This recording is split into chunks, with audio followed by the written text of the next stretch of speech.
తాను కొడితే మామూలుగా ఉండదని చాలా గట్టిగా కొడతా అని మాజీ సీఎం కేసీఆర్ చేసిన వ్యాఖ్యలు దుమారం రేపుతున్నాయి.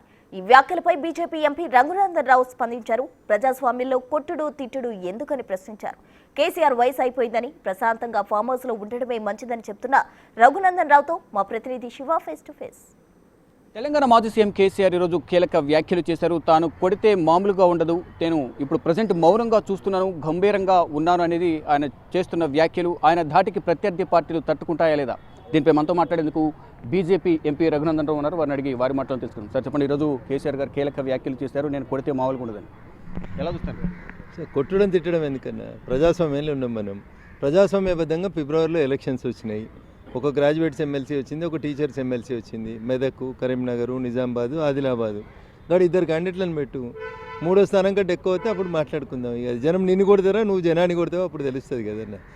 అందుకని ఊర్లలో తుపాకి రామన్ లెక్క మాట్లాడి ఏది పడితే అది మాట్లాడి మీ గౌరవాన్ని మీరు తగ్గించుకోవద్దు. ప్రజాస్వామ్యంలో ఉన్నాం, ఎన్నికలలో పోటీ చేయండి, తెలుస్తుంది. ఇప్పుడు వరంగల్లో గ్రాడ్యుయేట్స్ ఎమ్మెల్సీ ఎన్నికలు జరిగినప్పుడు అద్దెకి తెచ్చుకొని అభ్యర్థులు లేకపోతే పక్క పార్టీకి వెళ్ళి 60 కోట్లు ఖర్చు పెట్టారు. ఇవాళ మీరు క్యాండిడేట్ని పెట్టారు, మీ సొంత జిల్లా, మీ అల్లుడి జిల్లా, మీ కొడుకు జిల్లా, మీ కూతురు ప్రాతినిధ్యం వహించిన జిల్లా, గీడ క్యాండిడేట్లను పెట్టడానికి చేత కాదు. కానీ నేను లేస్తే మనిషిని కాదంటే చేతగాడానికి వారికి వయసు అయిపోయింది. ఇప్పుడు వారితో ఏం కాదు. ఇప్పుడు ప్రశాంతంగా ఫామ్ హౌస్లో ఉండరు. నెక్స్ట్ జనరేషన్ వచ్చింది, మేము చూసుకుంటాం. రాష్ట్రం కాంగ్రెస్ ఉద్దేశించి కూడా కొన్ని వ్యాఖ్యలు చేశారు. ప్రజల్లోకి వెళ్తే కాంగ్రెస్ను కొడతారు అనేది కేసీఆర్ చేసిన వ్యాఖ్యలు. ఇప్పుడు కొడతారా, తిడతారా, ఓట్లు వేస్తారా అనేది ప్రజాస్వామ్యంలో అల్టిమేట్గా ప్రజలు వేసేటువంటి ఓట్లే మనకి నిదర్శనం అన్న. అందుకని ఫిబ్రవరిలో ఏదో చేస్తా అని చెప్పే బదులు ఎలక్షన్స్లో పోటీ చేయండి.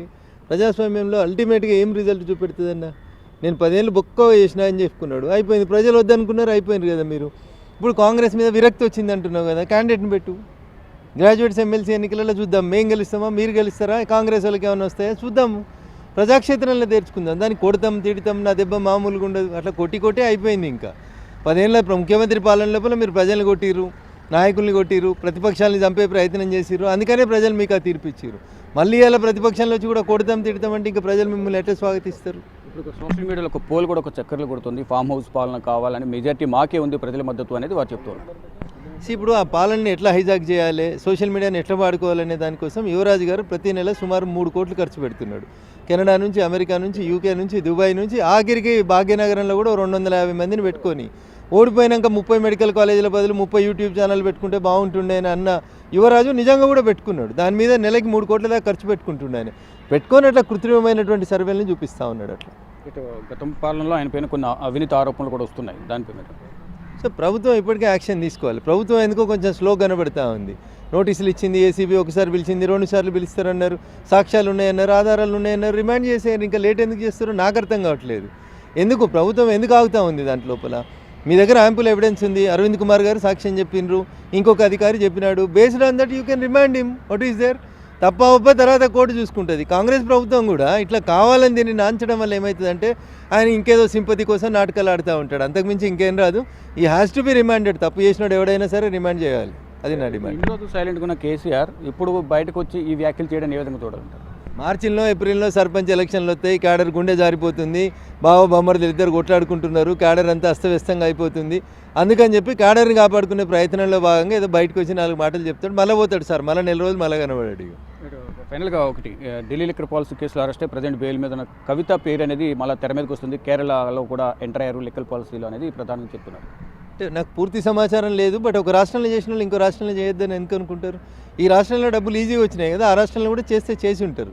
Let the investigating agency speak something. ఇప్పుడు మాట్లాడితే తొందరపడి మాట్లాడినట్టు అవుతుందేమో. వెయిట్ అండ్ సీ, 2 రోజుల తర్వాత మాట్లాడతాం.